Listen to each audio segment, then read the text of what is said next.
তো hello guys, আসসালামু আলাইকুম। তো গাইস আজকে কিন্তু নতুন আরেকটা ব্লগ ভিডিও নিয়ে চলে আসলাম তোমাদের মাঝে। আর আজকের ব্লগটা হতে যাচ্ছে আম ভর্তা মাখানো গাইস। তো গাইস আমাদের এখানে কিন্তু একটা আম গাছ আছে, তো সেই আম গাছ থেকে কিন্তু আমরা আম পেড়ে আজকে ভর্তা বানাবো। তো গাইস আজকে আমাদের আম ভর্তা বানানোর জন্য কিন্তু গাইস আমাদের একটা লাগবে একটা কুটা গাইস। আমি কিন্তু কুটার ব্যবস্থা করতে পারছি, তো সেটা একটু ছোট কুটা। তো কোনো সমস্যা নাই, দেখি যে এই কুটাটা দেখি আমি আমটা পারতে পারি গাইস। তো গাইস চলো আম পাড়া যাক। আম পাড়ার জন্য গাইস আমাদের কিন্তু সামনে দিকে একটু যাইতে হইবে। তো সামনে দিকে কিন্তু গাইস আমাদের আম গাছ আছে। তো দেখতেই পাচ্ছেন এখানে কিন্তু আমাদের 3টা আম গাছ আছে। তো তোমরা দেখতে পারবা এই যে একটা আম গাছ গাইস, আর এদিকে একটা বড় একটা আম গাছ আছে, সেই গাছটা কিন্তু আমি লাগার পাই না।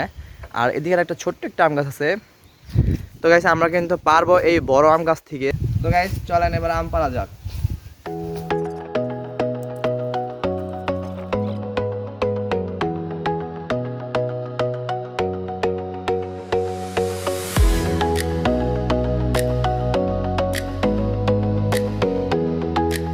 গাইস আমি কিন্তু এখন গাছের উপর উঠে গেছি গাইস। তো এখন কিন্তু আমি এখান থেকে আম পারবো। তো তোমরা সবাই দেখতে থাকো লাস্ট পর্যন্ত।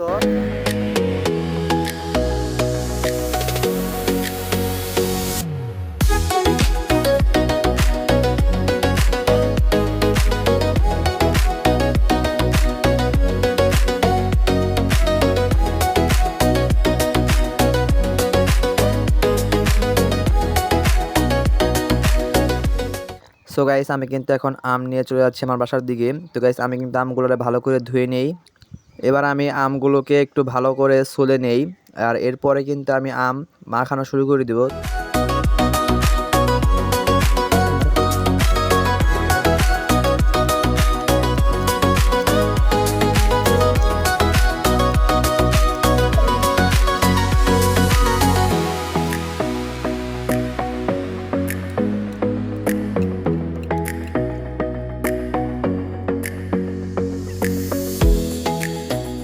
আম ছুলতে ছুলতে আমার হাত পুরো ব্যথা হয়ে গেছে, দেখতেই পারতেছেন। এত কষ্ট করে আম ছুলতেছি, সবাই একটা করে লাইক করে দিন।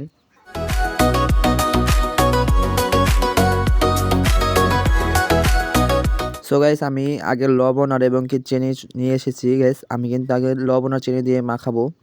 তো গাইস লবণ অল্প পরিমাণ দিয়ে নিলাম প্রথমে, এবং কি আমি চিনি কিন্তু গাইস 3 চামচ 3 মুঠ চিনি দিব গাইস। তো আর একটু লবণ দিয়ে নেই। তো গাইস এখন কিন্তু লবণ আর চিনি দেওয়া শেষ। এখন কিন্তু আমাকে মরিচ দিতে হবে গাইস। মরিচটা একটু ভালো করে কেটে নিই গাইস। আমি কিন্তু 2টা মরিচ কাটবো গাইস।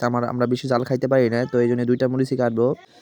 তো গাইস এখন কিন্তু আমার মরিচগুলো কাটা কিন্তু শেষ হয়ে গেল গাইস। এখন কিন্তু আমি মরিচগুলো একটু ডলা দিয়ে নিই ভালো করে। ডলা দেওয়ার পর কিন্তু আমি পুরোটা মাখাবো গাইস, একটু সুন্দর করে মাখিয়ে দিই।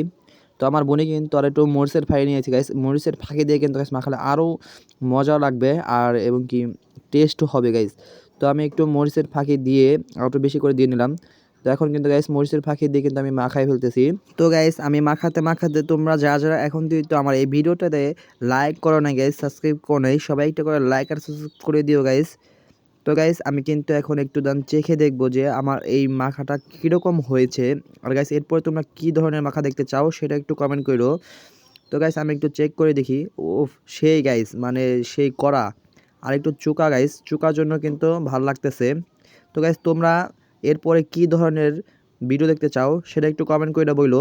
তো গাইস ভিডিওটা এই পর্যন্তই, সবাই ভালো থাকো, আল্লাহ হাফেজ।